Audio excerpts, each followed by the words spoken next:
Hello everybody, I am Prasenjit Barik and you are watching the channel Prasannajit बारिक। तो आइए आज class 10th की अध्याय 6 के प्रश्नावली 6.2 की दूसरी क्वेश्चन को लेकर उसे सॉल्व करते हैं। तो देखते हैं क्वेश्चन क्या है। क्वेश्चन है किसी त्रिभुज पी क्यू आर की भुजाओं पी क्यू और पी आर पर क्रमशः बिंदु ई और एफ स्थित है। निम्नलिखित में प्रत्येक स्थिति के लिए बताइए कि क्या E F parallel Q R है। और यहाँ पर 3 क्वेश्चंस दिए गए हैं। यहाँ पर एक त्रिभुज पी क्यू आर है जिसमें पी क्यू तथा पी आर भुजा पर 2 बिंदुएं ई तथा एफ स्थित हैं। और यहाँ पर P E, E Q, P F तथा एफ आर की लंबाइयाँ दी गई हैं और ये 3 क्वेश्चंस में अलग अलग करके दिए गए हैं। तो हमें यह बतानी है इन 3 क्वेश्चंस, क्वेश्चन नंबर 1, 2 एवं 3, इन तीनों क्वेश्चंस में क्या E F parallel Q R होगी। तो इसके लिए हम लोग थेल्स थ्योरम के विलोम थ्योरम यानी कि थेल्स प्रमेय के विलोम प्रमेय का इस्तेमाल करेंगे। तो आइए एक एक क्वेश्चन को लेकर उन्हें सॉल्व करते हैं। लेते हैं पहला क्वेश्चन को, जिसमें P E equal to 3.9 centimetre है, E Q equal to 3 centimetre है, P F equal to 3.6 centimetre है और F R equal to 2.4 centimetre है। यहाँ पर हम लोग थेल्स थ्योरम के विलोम प्रमेय का यूज करेंगे। क्या कहता है थेल्स थ्योरम का विलोम प्रमेय? इस थ्योरम के अनुसार यदि एक रेखा किसी त्रिभुज के 2 भुजाओं को एक ही अनुपात में विभाजित करता है तो वो रेखा उस त्रिभुज के तीसरी भुजा के समांतर होती है। तो इसके लिए हम लोग त्रिभुज पी क्यू आर में जो रेखा ई एफ भुजा पी क्यू तथा पी आर को प्रतिच्छेद करती हुई गई है उसके द्वारा बनाए गए भाग पी ई तथा ई क्यू एवं पी एफ तथा एफ आर की अनुपात प्राप्त करेंगे और देखेंगे क्या ये समान अनुपात में हैं या नहीं है। तो आइए उन्हें प्राप्त करते हैं। तो लिखते हैं P E upon E Q and which is equal to 3.9 centimetre upon 3 centimetre. 3 से 3.9 को डिवाइड करेंगे तो हमें प्राप्त होगी 1.3। तो हमें P E upon E Q प्राप्त हो गई जो है 1.3 अपॉन 1। ठीक इसी प्रकार P F upon F are प्राप्त करेंगे तो हमें P F upon F are प्राप्त होगी 3.6 सेंटीमीटर अपॉन 2.4 सेंटीमीटर। और इसे सॉल्व करने पर हमें प्राप्त होगी 1.5 अपॉन 1। तो यहाँ पर हम लोग स्पष्ट देख सकते हैं P E upon E Q है 1.3 upon 1 and P F upon F R है 3 अपॉन 2, अर्थात P E upon E Q not equal to P F upon F R है। तो हम लोग कह सकते हैं E F not parallel to Q R, यानी कि ई एफ क्यू आर के समांतर नहीं है। अब आइए लेते हैं दूसरा क्वेश्चन को, देखते हैं दूसरा क्वेश्चन क्या है। इसमें पी इक्वल टू 4 सेंटीमीटर है, Q E equal to 4.5 centimetre है, P F equal to 8 centimetre है और R F equal to 9 centimetre दिया गया है।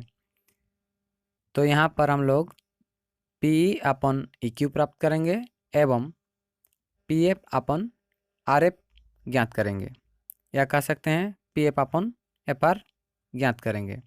P E upon E Q equal to 4 centimetre upon 4.5 centimetre. इसे सॉल्व करने पर हमें प्राप्त होगी 8 अपॉन 9। यहाँ पर हर में स्थित 4.5 का अर्थ है 45 10 से डिवाइड है, तो यह 10 अंश में जाकर 4 के साथ मल्टीप्लाई हो जाएगी। तो हमें अंश में प्राप्त होगी 40 एवं हर में प्राप्त होगी 45।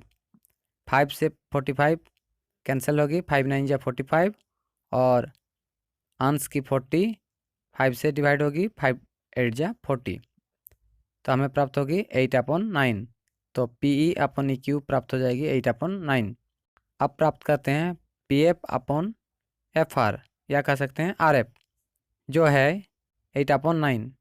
यहाँ पर हम लोग स्पष्ट देख सकते हैं PE/EQ है 8/9 एवं PF/FR है 8/9, यानी कि PE अनुपात EQ एवं PF अनुपात FR समान है।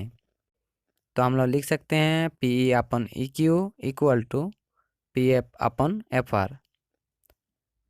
तो थेल्स थ्योरम के विलोम प्रमेय से हम लोग लिख सकते हैं EF पैरेलल टू QR, यानी कि ये पैरेलल QR है। अब आइए लेते हैं तीसरा क्वेश्चन को, जिसमें PQ इक्वल टू 1.28 सेंटीमीटर है और PR इक्वल टू 2.56 सेंटीमीटर है, PE इक्वल टू 0.18 सेंटीमीटर है और PF इक्वल टू 0.36 सेंटीमीटर है। आइए देखते हैं क्वेश्चन 3 में दिए गए PQ, PR, PE तथा PF त्रिभुज PQR की कौन कौन सी लंबाइयाँ हैं। यहाँ पर PQ त्रिभुज PQR की एक भुजा की लंबाई है, PR त्रिभुज PQR की एक दूसरी भुजा की लंबाई है, PE PQ भुजा पर स्थित बिंदु E से P तक की लंबाई है तथा PF PR भुजा पर स्थित F से P बिंदु तक की लंबाई है। तो अगर हम लोग इस क्वेश्चन को थेल्स थ्योरम के विलोम प्रमेय से सॉल्व करना चाहेंगे तो हमें EQ तथा FR की लंबाई ज्ञात कर लेनी है। तो सबसे पहले हम लोग EQ तथा FR की लंबाई ज्ञात करेंगे। तो हम लोग थेल्स थ्योरम के विलोम प्रमेय या कह सकते हैं converse of basic proportionality theorem के मदद से EF पैरेलल QR दिखा सकते हैं। तो आइए आगे बढ़ते हैं। तो अब हम लोग सबसे पहले EQ की लंबाई तथा FR की लंबाई ज्ञात करेंगे। So EQ equal to PQ minus PE and which is equal to 1.28 centimetre minus 0.18 centimetre.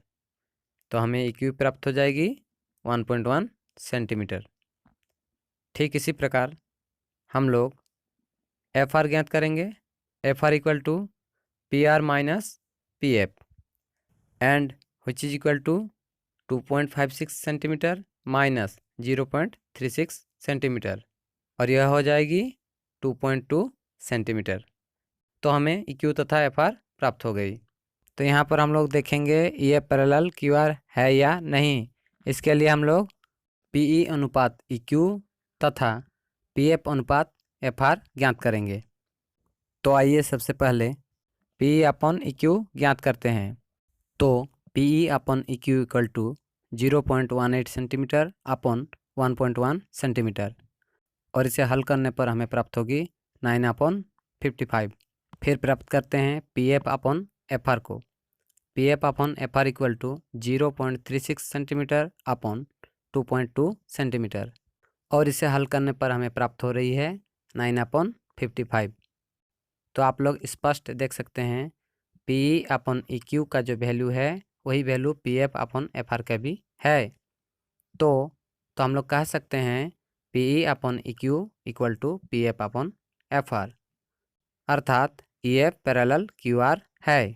तो इस प्रकार हम लोग दिए गए 3 प्रश्नों को लेकर यह जांचें कि क्या EF पैरेलल QR है या नहीं है। आशा करता हूँ आप लोगों को यह वीडियो लेसन समझ में आया होगा और आप लोग अगर इस तरह के और भी वीडियो लेसन्स देखना चाहते हैं तो इस चैनल को सब्सक्राइब कर बेल आइकन को प्रेस कर दीजिए और अवश्य ही ऑल बटन को क्लिक कर दीजिए ताकि आने वाले वीडियो लेसन्स के नोटिफिकेशन आप तक जल्द से जल्द पहुंच जाए। तो आज के लिए बस इतना ही, मिलते हैं अगले वीडियो लेसन में। Thank you, thanks for watching and keep watching.